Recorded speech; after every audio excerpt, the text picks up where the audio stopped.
Hello friends, welcome to home food recipes. આજે આપણે ભરેલા રીંગણ અને બટાકાનું શાક કેવી રીતે બનાવવું એ જોઈશું.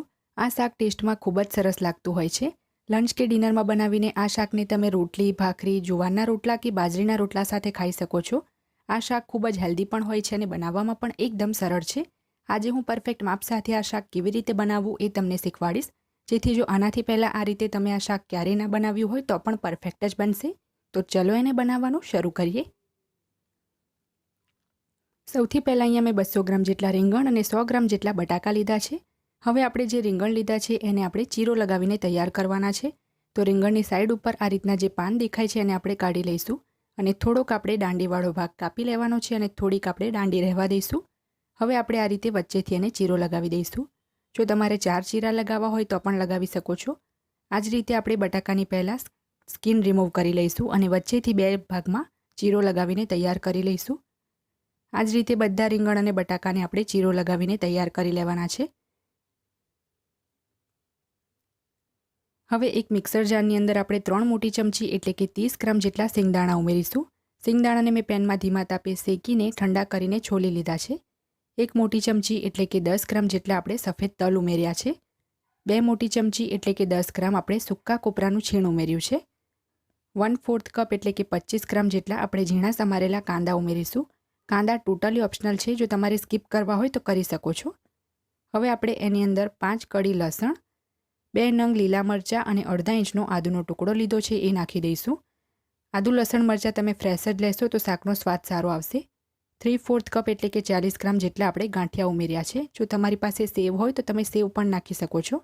1 ચમચી જેટલું આપણે એમાં મીઠું નાખીશું. અડધી ચમચી આપણે એમાં હળદર ઉમેરીશું.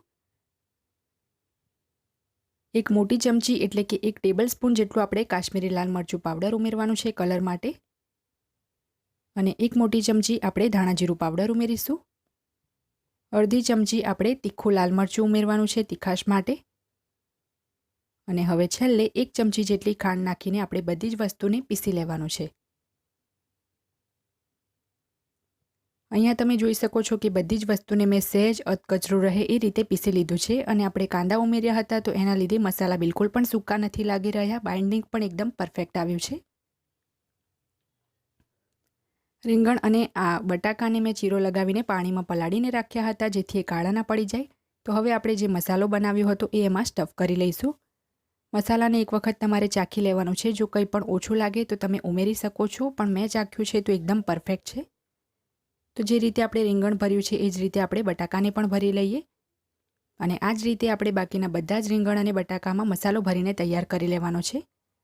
રીંગણ અહીંયા મેં એકદમ નાની સાઇઝના લીધા છે. જો તમારા રીંગણ થોડા મોટી સાઇઝના હોય તો તમારે 2ની જગ્યાએ 4 ચીરા લગાવવા હોય તો પણ લગાવી શકો છો. તો અહીંયા બધા જ રીંગણ અને બટાકા મેં ભરી લીધા છે.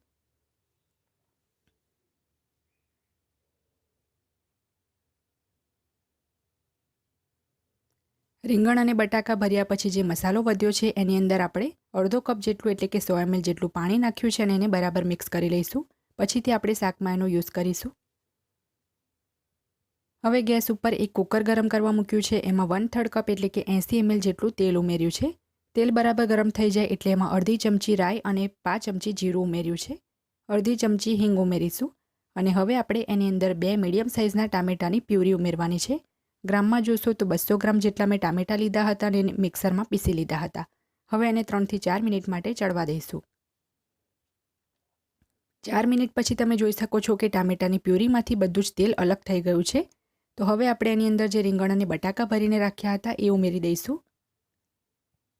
એકવાર આપણે એને બરાબર મિક્સ કરી લઈશું. અને હવે આપણે જે મસાલો બચ્યો હતો એને પણ આપણે સાથે જ ઉમેરી દેવાનો છે, જેથી મસાલો પણ રીંગણ અને બટાકાની સાથે સરસ ચડી જાય અને મસાલામાં કોઈ જ કચાશ ના રહે. અને અત્યારે આપણે એની સીટી નથી લગાવવાની. પહેલાં આપણે એક સ્ટીલની પ્લેટ ઢાંકીને 2 થી 3 મિનિટ માટે એને ચડવા દઈશું. એ પછી જ આપણે થોડું પાણી નાખીને સીટી લગાવશું. તો પહેલાં તેલ મસાલાની સાથે જ આપણે એને ચડવા દઈશું. 3 મિનિટ પછી આપણે પ્લેટ ખોલીને એક વખત એને મિક્સ કરી લઈશું, જેથી તળિયામાં કંઈ જ ચોંટે નહીં. હવે આપણે પાણીના ભાગનું એની અંદર સ્વાદ મુજબ મીઠું નાખવાનું છે. મેં અડધી ચમચી મીઠું નાખ્યું છે અને અડધો કપ જેટલું પાણી નાખીને એને મિક્સ કરી લઈશું. અને ઢાંકણ ઢાંકીને 2 સીટી આપણે મીડિયમ ફ્લેમ ઉપર લગાવશું. એ પછી 5 મિનિટ એને સ્ટીમમાં જ રહેવા દઈશું. 2 સીટી લગાવ્યા પછી મેં વરાળમાં એમ જ એને રહેવા દીધું હતું અને પછી મેં ઢાંકણ ખોલ્યું છે. તો આપણા રીંગણ અને બટાકાને આપણે ચપ્પુની મદદથી ચેક કરી લઈશું. તો તમે જોઈ શકો છો બંને એકદમ સરસ રીતે ચડી ગયા છે. તો હવે આપણે એકદમ મેશ થઈ જાય એટલું એને કૂક નથી કરવાનું, નહીં તો એનો ટેસ્ટ સારો નહીં આવે. તો બરાબર મિક્સ કર્યા પછી છેલ્લે આપણે હવે એમાં લીલા ધાણા નાખી દઈશું અને બરાબર મિક્સ કરીને આપણે શાકને સર્વ કરી લઈશું. આ રીતે આ શાક તમે ચોક્કસ બનાવજો, એ ખૂબ જ ટેસ્ટી લાગે છે. અને હવે તો કોઈ પણ સિઝન હોય તમને નાની સાઇઝના રીંગણ અને નાના બટાકા આરામથી માર્કેટમાં મળી જશે.